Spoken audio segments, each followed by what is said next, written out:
I knew my parents were going to miss me the 6 months I was away. Were they disappointed in me? Sure. Did they think I would burn in hell as a sinner? No, they were beyond cool parents. They just put too much stock in Gramps' opinion. They must have really wanted to teach me a lesson, though, because the program wasn't free. In exchange for my suffering, Youth of America Help a Nation would be $20,000 richer. That's a quote from New Beginnings by Janet Olson. This is YA Book Chat, and I'm your host, Leah Stuhler. Hi, everybody. Welcome to another episode of YA Book Chat. Thank you for being here and for listening. I am very excited today to bring you a very special book. This is a new book for me. It's called New Beginnings, and it's written by Janet Olson. And it's a really great story, and I'm excited to bring this to you today. And not only that, we are speaking with the author herself today. So I just wanted to welcome her. Welcome to the podcast, Janet. Thank you so much for having me. I mean, Alyssa De La Cruz was on your show. How do you get better than that?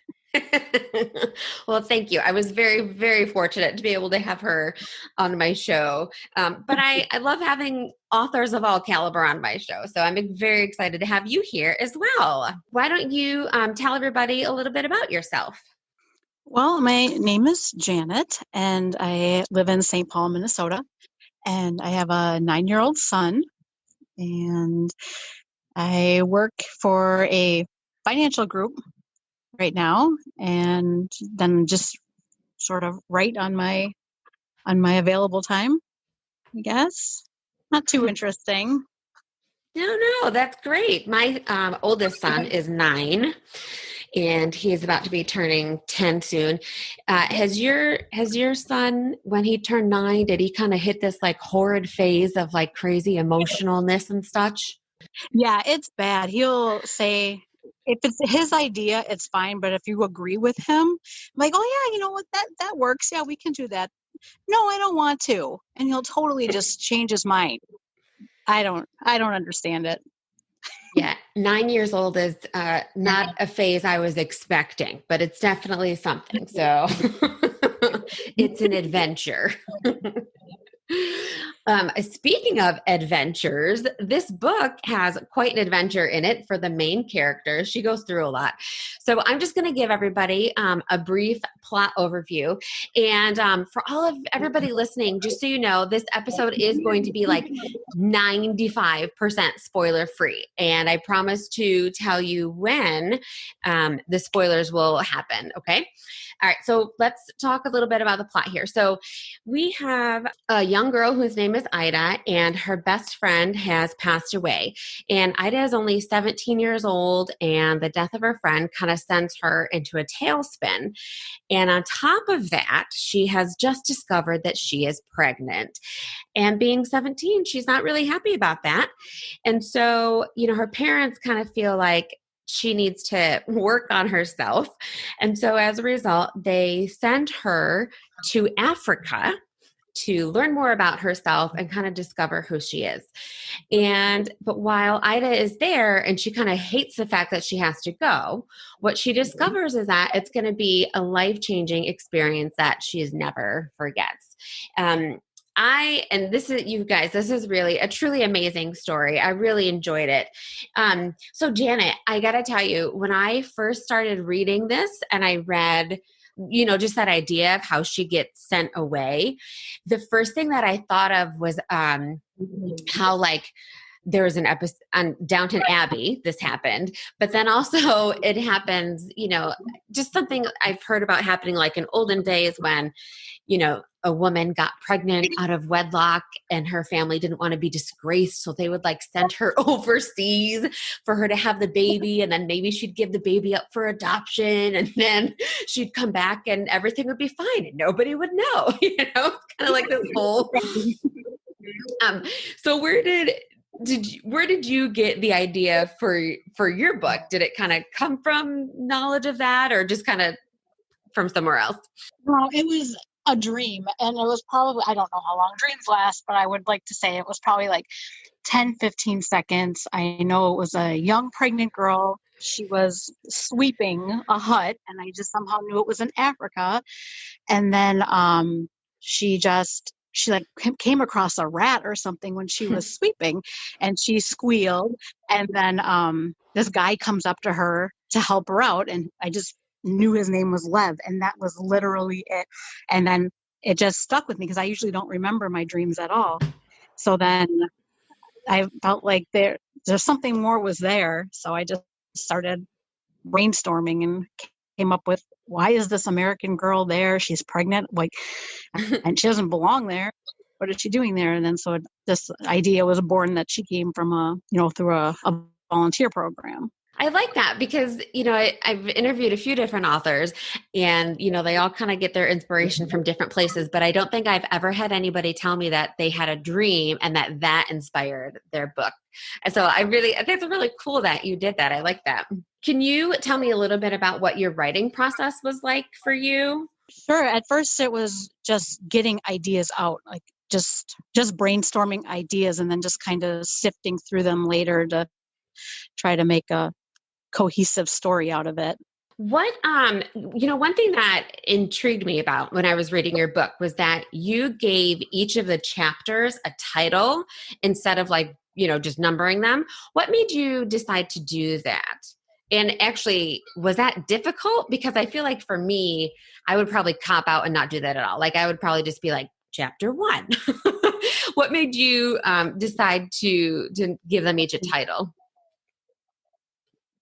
I think it was just a way for me to kind of keep everything separated. So, just going back in and kind of working on the story. Because again, I don't do like storyboards or anything. I just get it out. So just kind of having those titles on there helped me just keep it in track in my mind about what was happening in those chapters.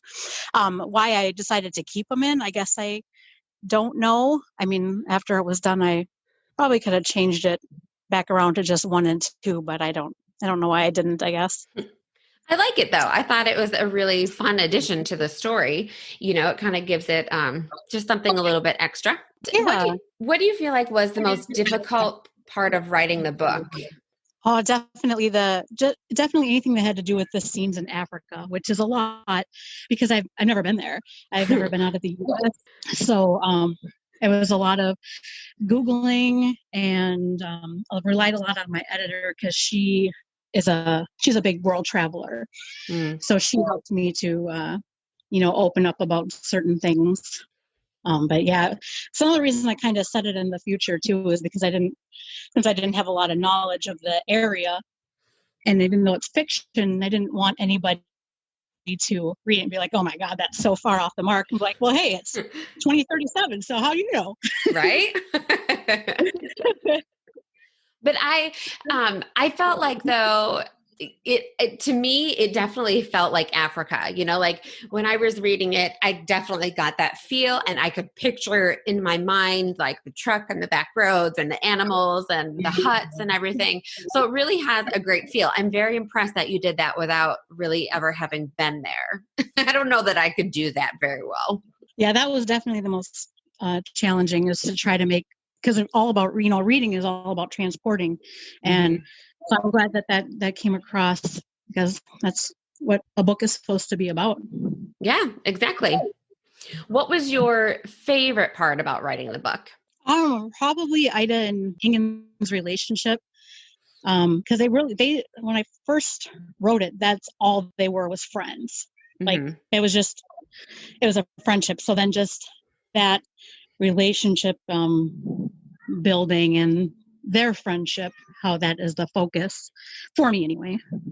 Yeah, and I was actually going to have us talk a little bit about that too, about their relationship, because, we kind of have this age-old question that pops up of, do you really believe that a guy and a girl can be friends, truly be friends, without either one of them having an interest in the other one?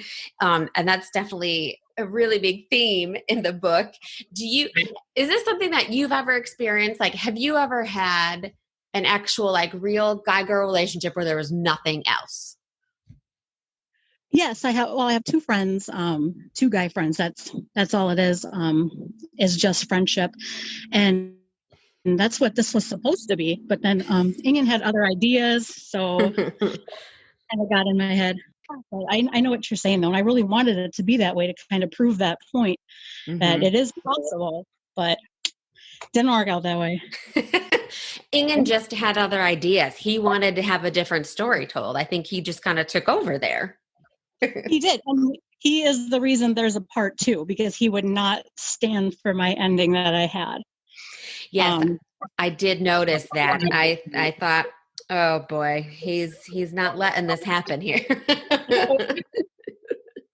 But it's something, that type of relationship is something that I find interesting, because I know when I was growing up, as a teenager, I went to a very small private Christian school growing up. And so there was a boy who I was in the same class with, the same school, from first grade through high school. And then we even ended up going to the same college together, which was kind of crazy. And, I remember being in like middle school and high school, and people would say to me, some of my girlfriends would say, well, don't you guys are such good friends, is there anything more there? Don't you want to like date him or anything? And I'd always be like, no, that's ridiculous. He's like my brother, and then people would say to me, well, a guy and a girl can't just be friends. And I was like, yeah, they can. And, neither one of us ever had any intentions of it being anything more. Ingen clearly had some other ideas here, but I did really like the strong bond that they have in this book. I think it's such an amazing relationship, but I liked how the woman who lives in the place where Nev's mom works, she's kind of like can see the future. And she says to them that they have such a love and a relationship that like shouldn't exist for people their age. And that's just kind of, I don't know, it was kind of crazy. Like I've never read another relationship like this where they were so connected. Right. And I think that all comes, I think I have a lot to thank for the fact that it was totally written as them just being friends first. Mm-hmm. And then I was probably about halfway through the third book before it totally changed. And I basically had to go back in and rewrite everything. Wow. There was always a specific plan for her, and then everything totally changed. And so I don't know if they probably wouldn't have had that deep of a bond if it wasn't, written as just friends first, I think. Yeah. If that makes sense. Yeah, it does. And another thing that I really liked about this book too was that even with Ida and Nev, because she's kind of like stuck in between these two boys and she doesn't really know what to do. And I feel like that is such a typical situation for a teenager, Right. So let me ask you this. So your son is 9, you said. So was it difficult for you to write a teenage relationship, or, do you have kind of like influence from other areas of your life, maybe family or whatnot, that kind of helped you with writing them as teenagers? It wasn't too hard. The thing it was really hard, I guess, for Ida, just because not only does she have her normal teenage hormones going on, she's pregnant. She's in a foreign country, so her mind is just pure chaos. So, I mean, it was a little tough, but I read a lot of like YA too, so I kind of have some idea of the teenage mind. Not that I wanted to mold them after anyone in particular or anything, but it came pretty natural. That's good. That's great. Yeah, I mean, clearly all I read is YA, so, I love it. Genre. But it is so good. It is so good. I actually just started a new job. By the time this airs, have been in it for a few months. But I'm working as a middle school theater teacher, and I have already spent like entirely like too much time talking with like both the librarians and the language arts teacher. Like we've just had these amazing conversations about young adult books and how great they are. And it's just so fun. And what I love too is that, like your book they're also unique from each other. Your book, the relationships that are really unique from any other ones that I've read. I admire authors like you who are able to write like that. Like for me, and it's been a very long time since I was a teenager. It would be very difficult for me to write anything like that. So I do have a couple of questions that are going to have some spoilers in them. So for my listeners, if you haven't read this yet and you don't want to hear any spoilers, you may want to fast forward maybe like 3 to 5 minutes, 3-ish minutes, because I have 2 questions for her with spoilers. But if you don't mind, then go ahead and keep listening. And I say fast forward because I am going to ask Janet some other questions after these 2 as well. So you don't want to miss that. All right, spoiler question number 1. So in the story, Ida and Janelle, her best friend, would kind of pretend to be each other and think as each other. And so that's what ends up leading Ida to sleep with Dan and get pregnant. And I felt like this was a really interesting idea and concept. So how did you kind of come up with that idea of them like pretending to be each other and think as each other? Is it something that maybe when you were younger, you and your friend did, or was it inspired by something else? It was only inspired by the fact that I couldn't find another way to get her pregnant because she's not, that's not like aside from, her relationship with Ingen, and since that wasn't going to happen, and since that was on pause, and just like with her emotions with Janelle's passing, there was nothing else there was no other way I could get her pregnant. Like I had her dating Dan for a while, but then that did not work out.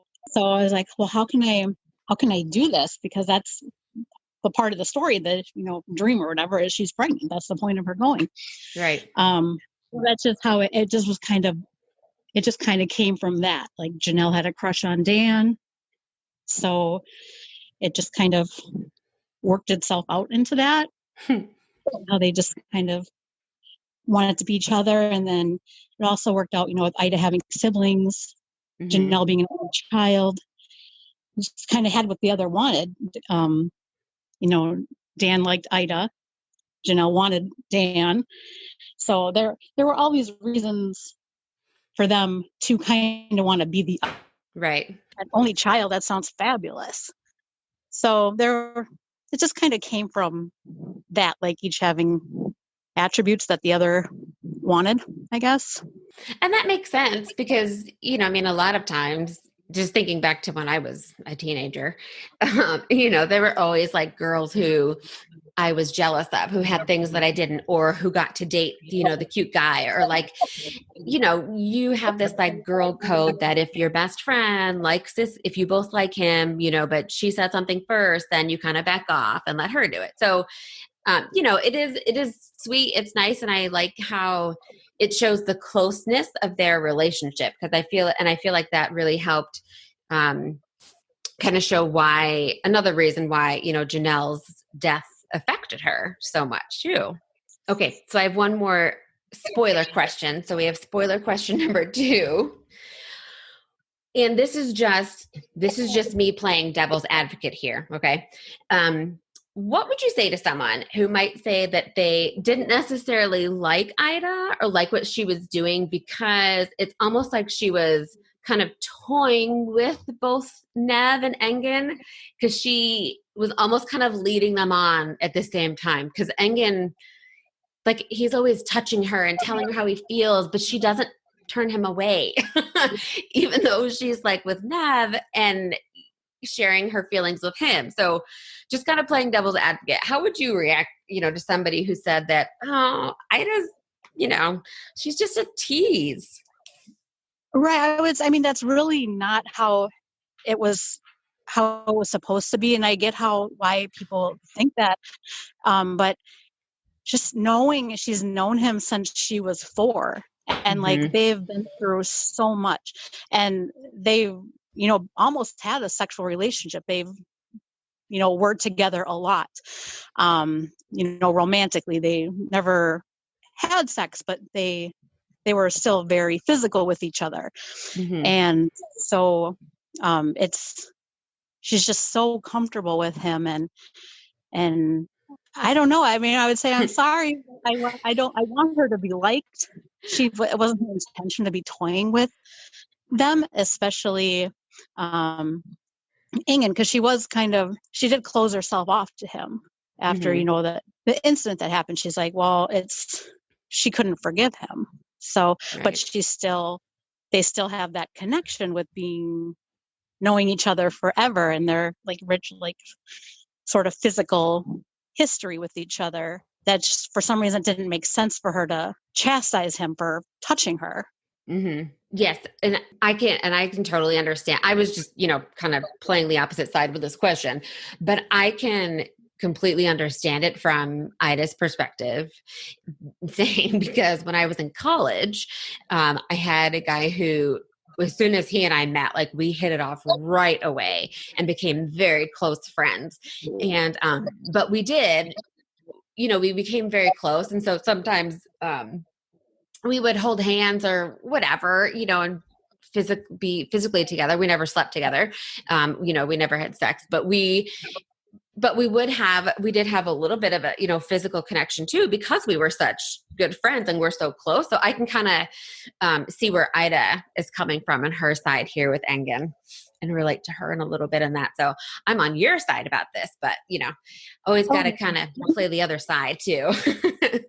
And I mean, it sort of has something to do with them being soulmates in a way. Like, if she Mm-hmm. puts her hand on his chest, just above his heart or something, it's because it's like she's touching her own soul in a way, because they kind of feel like the other owns the other soul, if that makes sense. They're like a soul bearer for the other one. So I don't know, just like her reaching out and touching him is just kind of, I don't know, just a connection, I guess, saying hello to her soul that he's hanging on to. I don't know. Yeah, I mean, I But like that. I like that description of it, with them having that like soul connection. As Anne Shirley would say, they're bosom buddies. yes, they're bosom buddies, they're kindred spirits, they're all of that. All of that. I'm actually drinking out of Anna Green Gables mug right now. Are you seriously? Yeah, I'm a huge fan. That is hilarious. Okay, I have to ask you this. Did you watch the original Anne of Green Gables movies with Megan Fellows? Oh my God. They're the only ones. They're Right? so perfect. I agree with you Made my completely. husband watch them. Those are perfect. Those movies are absolutely perfect, and I love them. I may need to. I am going to do a Patreon account, and I've actually seriously been considering doing like an Anne of Green Gables bonus episode for my Patreon, my patrons, because it's just fantastic. And when I was growing up, that was our young adult. So why not? Exactly. Her getting her into all her scrapes. Mm-hmm. Oh man. And her and Gilbert, that's like the ultimate young adult love story there. I mean, come on. Definitely is. So, getting back to your story, at the end of the story, Ida has to make a decision. And so, obviously, this is going to lead us into the second book, because we don't know what's going to happen. But we don't as the reader. Without giving anything away, because I obviously don't want to spoil a book that has not even been published yet, can you kind of give us a little bit of a hint of what book 2 might entail? Like, if we're going to go back to Africa again, are we going to see the same characters? Okay, so I will say that she is on both continents in the second one. So she will be in Africa at one point, and she will be in the US at one point. Okay, good to know. That helps me a little bit. I'm excited to find out. When do you think book 2 will be out? I am shooting for February. It just went to the editor last week. So I think it's, hopefully, depending on how well it goes with her, I would like it to be out by February. Okay, great. That'll be really good. Something to look forward to for one of those dreary winter months. Yeah. Well, where can everybody follow you on social media and where can they buy New Beginnings? So I am mostly on Instagram under Janet Olson author. And the book is only available on Amazon right now. It's on Kindle Unlimited. So if you have that, you can read it for free. Otherwise, it's on Kindle for $3.99 and then paperback for $13.99.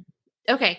And I will put a link in my show notes to Janet's social media and to Amazon for the book so you guys can check that out. Because I want to make sure you all have this fabulous book available to you. Well, Janet, I just want to say thank you so much for being here. This was very exciting. It was very fun. I'm glad that I got to have you be on the podcast. Oh, thank you so much for having me. It really is an honor. You're welcome. And I am very excited to read book number 2. And for all of you listening, you guys need to go out and check out New Beginnings. And then, in February, read the sequel. Can you tell us what the sequel is going to be called? That I'm still working on right now. And it's just New Beginnings Part 2. Okay. So I'm trying to get some feedback from other people too, if they have any sort of ideas, like some other beta readers, and see if they can help me out with this. All right. Well, we will keep our eyes out on your Instagram account for any updates on that. All right. Well, thank you so much. Sure. Thank you. And thank you, everybody, for listening. And we will chat again soon. Today's podcast featured the book New Beginnings by Janet Olson. Be sure to follow YA Book Chat on Instagram and Facebook, and don't forget to subscribe so you get your episodes as soon as they're available. And if you could, hop on over to Apple Podcasts and leave a review. It really helps a lot. YA Book Chat was created, is hosted, and edited by me, Leah Stuhler.